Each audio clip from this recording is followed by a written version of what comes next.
ہرقل شاہ روم نے قریش کے قافلے میں ایک آدمی بلانے کو بھیجا، اور اس وقت یہ لوگ تجارت کے لیے ملک شام گئے ہوئے تھے، اور یہ وہ زمانہ تھا جب رسول اللہ صلی اللہ علیہ وسلم نے قریش اور ابو سفیان سے ایک وقتی عہد کیا ہوا تھا۔ جب ابو سفیان اور دوسرے لوگ ہرقل کے پاس ایلیا پہنچے جہاں ہرقل نے دربار طلب کیا تھا، اس کے گرد روم کے بڑے بڑے لوگ، علماء، وزراء و امراء بیٹھے ہوئے تھے۔ ہرقل نے ان کو اور اپنے ترجمان کو بلوایا، پھر ان سے پوچھا کہ تم میں سے کون شخص مدعی رسالت کا زیادہ قریبی عزیز ہے؟ ابو سفیان کہتے ہیں کہ میں بول اٹھا کہ میں اس کا سب سے زیادہ قریبی رشتہ دار ہوں۔ یہ سن کر ہرقل نے حکم دیا کہ اس ابو سفیان کو میرے قریب لا کر بٹھاؤ اور اس کے ساتھیوں کو اس کی پیٹھ کے پیچھے بٹھا دو۔ پھر اپنے ترجمان سے کہا کہ ان لوگوں سے کہہ دو کہ میں ابو سفیان سے اس شخص یعنی محمد صلی اللہ علیہ وسلم کے حالات پوچھتا ہوں، اگر یہ مجھ سے کسی بات میں جھوٹ بول دے تو تم اس کا جھوٹ ظاہر کر دینا۔ ابو سفیان کا قول ہے کہ خدا کی قسم اگر مجھے یہ غیرت نہ آتی کہ یہ لوگ مجھ کو جھٹلائیں گے تو میں آپ صلی اللہ علیہ وسلم کی نسبت ضرور غلط گوئی سے کام لیتا۔ خیر، پہلی بات جو ہرقل نے مجھ سے پوچھی وہ یہ کہ اس شخص کا خاندان تم لوگوں میں کیسا ہے؟ میں نے کہا وہ تو بڑے اونچے عالی نسب والے ہیں۔ کہنے لگا اس سے پہلے بھی کسی نے تم لوگوں میں ایسی بات کہی تھی؟ میں نے کہا نہیں۔ کہنے لگا اچھا اس کے بڑوں میں کوئی بادشاہ ہوا ہے؟ میں نے کہا نہیں۔ پھر اس نے کہا بڑے لوگوں نے اس کی پیروی اختیار کی ہے یا کمزوروں نے؟ میں نے کہا نہیں، کمزوروں نے۔ پھر کہنے لگا اس کے تابعدار روز بڑھتے جاتے ہیں یا کوئی ساتھی پھر بھی جاتا ہے؟ میں نے کہا نہیں۔ کہنے لگا کیا اپنے اس دعوی نبوت سے پہلے کبھی کسی بھی موقع پر اس نے جھوٹ بولا ہے؟ میں نے کہا نہیں، اور اب ہماری اس سے صلح کی ایک مقررہ مدت ٹھہری ہوئی ہے، معلوم نہیں وہ اس میں کیا کرنے والا ہے۔ ابو سفیان کہتے ہیں میں اس بات کے سوا اور کوئی جھوٹ اس گفتگو میں شامل نہ کر سکا۔ ہرقل نے کہا کیا تمہاری اس سے کبھی لڑائی بھی ہوئی ہے؟ ہم نے کہا کہ ہاں۔ بولا پھر تمہاری اور اس کی جنگ کا کیا حال ہوتا ہے؟ میں نے کہا لڑائی ڈول کی طرح ہے، کبھی وہ ہم سے میدان جنگ جیت لیتے ہیں اور کبھی ہم ان سے جیت لیتے ہیں۔ ہرقل نے پوچھا وہ تمہیں کس بات کا حکم دیتا ہے؟ میں نے کہا وہ کہتا ہے کہ صرف ایک اللہ ہی کی عبادت کرو، اس کا کسی کو شریک نہ بناؤ، اور اپنے باپ دادا کی شرک کی باتیں چھوڑ دو، اور ہمیں نماز پڑھنے، سچ بولنے، پرہیزگاری اور صلہ رحمی کا حکم دیتا ہے۔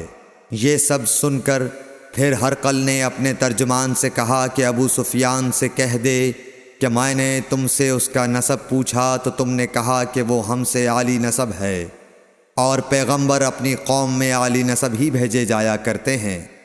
میں نے تم سے پوچھا کہ دعوی نبوت کی یہ بات تمہارے اندر اس سے پہلے کسی اور نے بھی کہی تھی؟ تو تم نے جواب دیا کہ نہیں۔ تب میں نے اپنے دل میں کہا کہ اگر یہ بات اس سے پہلے کسی اور نے کہی ہوتی تو میں سمجھتا کہ اس شخص نے بھی اسی بات کی تقلید کی ہے جو پہلے کہی جا چکی ہے۔ میں نے تم سے پوچھا کہ اس کے بڑوں میں کوئی بادشاہ بھی گزرا ہے؟ تو تم نے کہا کہ نہیں۔ تو میں نے دل میں کہا کہ ان کے بزرگوں میں سے کوئی بادشاہ ہوا ہوگا تو کہہ دوں گا کہ وہ شخص اس بہانے اپنے آباء و اجداد کی بادشاہت اور ان کا ملک دوبارہ حاصل کرنا چاہتا ہے۔ اور میں نے تم سے پوچھا کہ اس بات کے کہنے یعنی پیغمبری کا دعویٰ کرنے سے پہلے تم نے کبھی اس کو دروغ گوئی کا الزام لگایا ہے؟ تم نے کہا کہ نہیں۔ تو میں نے سمجھ لیا کہ جو شخص آدمیوں کے ساتھ دروغ گوئی سے بچے وہ اللہ کے بارے میں کیسے جھوٹی بات کہہ سکتا ہے۔ اور میں نے تم سے پوچھا کہ بڑے لوگ اس کے پیرو ہوتے ہیں یا کمزور آدمی؟ تم نے کہا کمزوروں نے اس کی اتباع کی ہے۔ تو دراصل یہی لوگ پیغمبروں کے متبعین ہوتے ہیں۔ اور میں نے تم سے پوچھا کہ اس کے ساتھی بڑھ رہے ہیں یا کم ہو رہے ہیں؟ تم نے کہا کہ وہ بڑھ رہے ہیں، اور ایمان کی کیفیت یہی ہوتی ہے حتیٰ کہ وہ کامل ہو جاتا ہے۔ اور میں نے تم سے پوچھا کہ آیا کوئی شخص اس کے دین سے ناخوش ہو کر مرتد بھی ہو جاتا ہے؟ تم نے کہا نہیں۔ تو ایمان کی خاصیت بھی یہی ہے، جن کے دلوں میں اس کی مسرت رچ بس جائے وہ اس سے لوٹا نہیں کرتے۔ اور میں نے تم سے پوچھا کہ آیا وہ کبھی عہد شکنی کرتے ہیں؟ تم نے کہا نہیں۔ پیغمبروں کا یہی حال ہوتا ہے، وہ عہد کی خلاف ورزی نہیں کرتے۔ اور میں نے تم سے کہا کہ وہ تم سے کس چیز کے لیے کہتے ہیں؟ تم نے کہا کہ وہ ہمیں حکم دیتے ہیں کہ اللہ کی عبادت کرو، اس کے ساتھ کسی کو شریک نہ ٹھہراؤ، اور تمہیں بتوں کی پرستش سے روکتے ہیں، سچ بولنے اور پرہیزگاری کا حکم دیتے ہیں۔ لہٰذا اگر یہ باتیں جو تم کہہ رہے ہو سچ ہیں تو ان قریب وہ اس جگہ کا مالک ہو جائے گا کہ جہاں میرے یہ دونوں پاؤں ہیں۔ مجھے معلوم تھا کہ وہ پیغمبر آنے والا ہے، مگر مجھے یہ معلوم نہیں تھا کہ وہ تمہارے اندر ہوگا۔ اگر میں جانتا کہ اس تک پہنچ سکوں گا تو اس سے ملنے کے لیے ہر تکلیف گوارا کرتا۔ اگر میں اس کے پاس ہوتا تو اس کے پاؤں دھوتا۔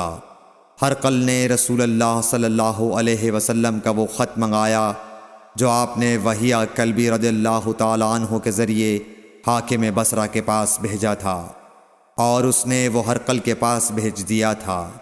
پھر اس کو پڑھا تو اس میں لکھا تھا، اللہ کے نام کے ساتھ جو نہایت مہربان اور رحم والا ہے۔ اللہ کے بندے اور اس کے پیغمبر محمد صلی اللہ علیہ وسلم کی طرف سے یہ خط ہے شاہ روم کے لیے۔ اس شخص پر سلام ہو جو ہدایت کی پیروی کرے۔ اس کے بعد میں آپ کے سامنے دعوت اسلام پیش کرتا ہوں۔ اگر آپ اسلام لے آئیں گے تو دین و دنیا میں سلامتی نصیب ہوگی، اللہ آپ کو دوہرا ثواب دے گا۔ اور اگر آپ میری دعوت سے روگردانی کریں گے تو آپ کی رعایا کا گناہ بھی آپ ہی پر ہوگا۔ اور اے اہل کتاب، ایک ایسی بات پر آ جاؤ جو ہمارے اور تمہارے درمیان یکساں ہے، وہ یہ کہ ہم اللہ کے سوا کسی کی عبادت نہ کریں اور کسی کو اس کا شریک نہ ٹھہرائیں، اور نہ ہم میں سے کوئی کسی کو خدا کے سوا اپنا رب بنائے۔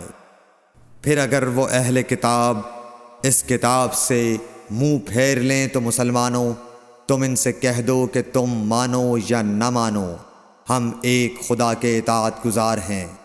ابو سفیان کہتے ہیں، جب ہرقل نے جو کچھ کہنا تھا کہہ دیا اور خط پڑھ کر فارغ ہوا تو اس کے ارد گرد بہت شور و غوغا ہوا، بہت سی آوازیں اٹھیں اور ہمیں باہر نکال دیا گیا۔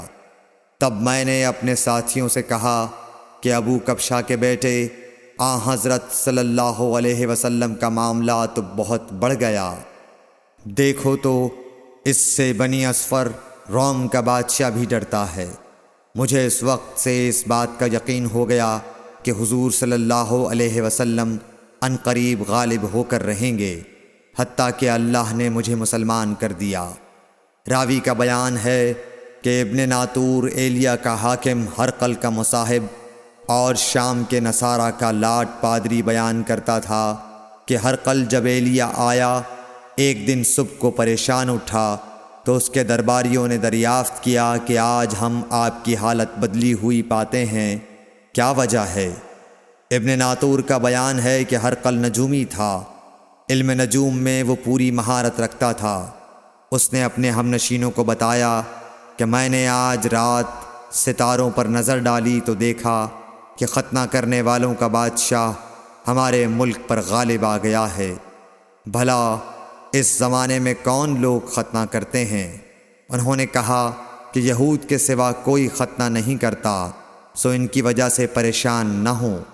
سلطنت کے تمام شہروں میں یہ حکم لکھ بھیجیے کہ وہاں جتنے یہودی ہوں سب قتل کر دیے جائیں۔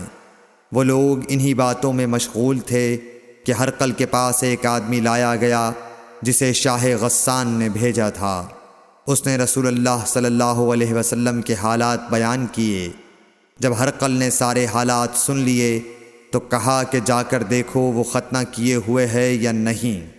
انہوں نے اسے دیکھا تو بتلایا کہ وہ ختنہ کیا ہوا ہے۔ ہرقل نے جب اس شخص سے عرب کے بارے میں پوچھا تو اس نے بتلایا کہ وہ ختنہ کرتے ہیں۔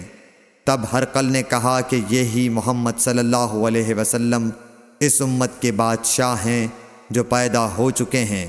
پھر اس نے اپنے ایک دوست کو رومیہ خط لکھا اور وہ بھی علم نجوم میں ہرقل کی طرح ماہر تھا۔ پھر وہاں سے ہرقل حمص چلا گیا۔ ابھی حمص سے نکلا نہیں تھا کہ اس کے دوست کا خط اس کے جواب میں آ گیا۔ اس کی رائے بھی حضور صلی اللہ علیہ وسلم کے ظہور کے بارے میں ہرقل کے موافق تھی کہ محمد صلی اللہ علیہ وسلم واقعی پیغمبر ہیں۔ اس کے بعد ہرقل نے روم کے بڑے آدمیوں کو اپنے حمص کے محل میں طلب کیا اور اس کے حکم سے محل کے دروازے بند کر لیے گئے۔ پھر وہ اپنے خاص محل سے باہر آیا اور کہا، اے روم والو، کیا ہدایت اور کامیابی میں کچھ حصہ تمہارے لیے بھی ہے؟ اگر تم اپنی سلطنت کی بقا چاہتے ہو تو پھر اس نبی صلی اللہ علیہ وسلم کی بیعت کر لو اور مسلمان ہو جاؤ۔ یہ سننا تھا کہ پھر لوگ وحشی گدھوں کی طرح دروازوں کی طرف دوڑے، مگر انہیں بند پایا۔ آخر جب ہرقل نے اس بات سے ان کی یہ نفرت دیکھی اور ان کے ایمان لانے سے مایوس ہو گیا تو کہنے لگا کہ ان لوگوں کو میرے پاس لاؤ۔ جب وہ دوبارہ آئے تو اس نے کہا، میں نے جو بات کہی تھی اس سے تمہاری دینی پختگی کی آزمائش مقصود تھی، سو وہ میں نے دیکھ لی۔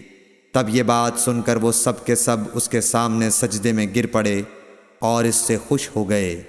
بالآخر ہرقل کی آخری حالت یہی رہی۔ صحیح بخاری حدیث نمبر 7۔